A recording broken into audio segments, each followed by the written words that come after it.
My name is Alina Graves, and I wasn't supposed to survive here. The senior partners liked to call me ambitious, but what they meant was threatening. I climbed too fast, smiled too little, asked too many questions, and I never laughed at jokes that weren't funny. The chair across from theirs was never meant for someone like me, until one day it was vacant, and all eyes turned to me. But before I could sit down, someone pulled the rug so hard, I nearly cracked my spine on the marble floor. It started with a memo that never reached me, a calendar invite that vanished from my phone, then a revised report they swore I submitted, but every line had been rewritten to make me look reckless. I knew the scent of sabotage, the way it lingered like old perfume in a boardroom full of cowards, and it smelled exactly like her, Madeline Cole. She was all pearls and empty compliments, a woman who clung to her title like a lifeline and sharpened her smiles into weapons. We used to share coffee breaks back when I was just a rising associate. She'd ask me about my weekend while scanning my screen, and she'd compliment my shoes while stealing my clients. She was polite, professional, and poisonous. I didn't realize how deep the venom ran until the finance report debacle. The one that made it look like I approved a lease renewal that cost the firm 6 figures. I hadn't even touched the file, but suddenly everyone thought I had. They called me in the room, all 12 of them, in tailored suits with pity in their eyes, like I was already gone. No one said sabotage, no one said set up. They said oversight. They said disappointment. They said, maybe the pressure got to you, Alina. But the worst part was hearing Madeline's voice whisper across the table saying, maybe it's just not the right fit anymore. And I swear I felt something break behind my ribs, but I kept smiling through it. I didn't cry, I didn't beg, I didn't even blink. I walked out with my box of things and 3 years of buried fury boiling under my skin. But I didn't go far. I moved to the empty office next door, not literally, but digitally. I started consulting with their top rival firm, the one they mocked every quarterly review. I knew things only someone inside could know, not secrets, just rhythms, the way people move, the way systems stall, and I started watching Madeline from the outside. Madeline liked to play puppet master, but she never realized I was already cutting strings from the shadows. I watched her misstep and pushed gently every time she made a deal. I made a phone call. Every time she smiled at a client, I whispered in their ear, and they stopped smiling back.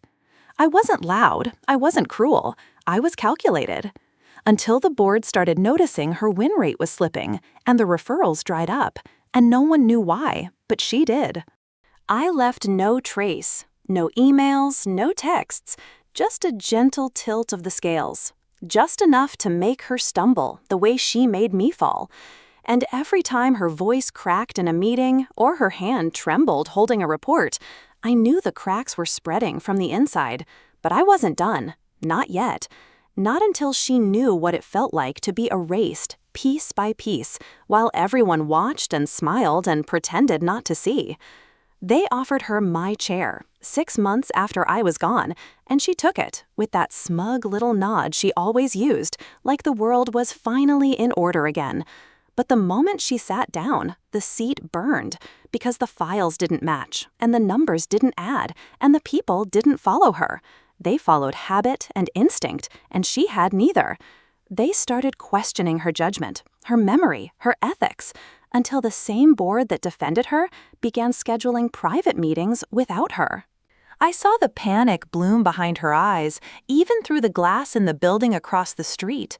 She wore her pearls tighter each day, like maybe they'd keep her head from splitting open. And I wondered if she remembered that moment when she said, I just wasn't the right fit. Because now she didn't fit either. Not with the numbers, not with the partners, not with the whispers in the hallway that used to be about me. And then it happened, just like I knew it would. A junior analyst caught a signature mismatch on a lease contract, one Madeline swore she never saw, but the metadata told a different story. And I didn't even have to push this time. The fall came naturally, the same way gravity always wins. And when she was called into that same boardroom, the one where she orchestrated my exit, she came out pale, mouth pressed tight, like she was holding back bile. It wasn't public, not at first, just a leave of absence for health reasons, but everyone knew and everyone waited. I stayed quiet, I watched, I didn't celebrate because revenge isn't champagne. It's a slow burn. It's the satisfaction of silence. It's the knowledge that justice doesn't have to wear a robe. Sometimes it wears the same shade of lipstick you used the day they fired you. I got a call 3 weeks later from one of the partners, the one who always took the longest to speak. He said, "We may have acted prematurely." And I said, "You didn't act. You followed a script someone else wrote." And he went quiet. I told him I wasn't interested in coming back, but I'd be open to consulting for the right price. And this time, I set the number, and he didn't argue. I didn't go back for the office or the chair or the title. I went back for the echo.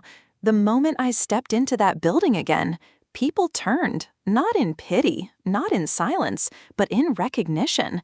They saw the storm behind my calm, and they moved out of the way. I wasn't the girl with the box anymore. I was the one who got buried and clawed her way out and came back holding the shovel. Madeline resigned officially 2 months later. No party, no farewell, no legacy. Her name wiped from the letterhead like she was never there. And maybe that's the worst fate for someone like her, not to be ruined, but to be forgotten. I didn't need to say a word. Her silence was loud enough. And as I watched her walk out the same glass doors I once walked through, carrying my career in a cardboard box, I didn't feel triumph. I felt nothing. Because that's the thing about revenge. It doesn't fill the void. It just removes the rot. And underneath it all, I was still me. Sharper, colder maybe, but still standing. And in this city, that's enough sometimes. Survival is the loudest victory you can have.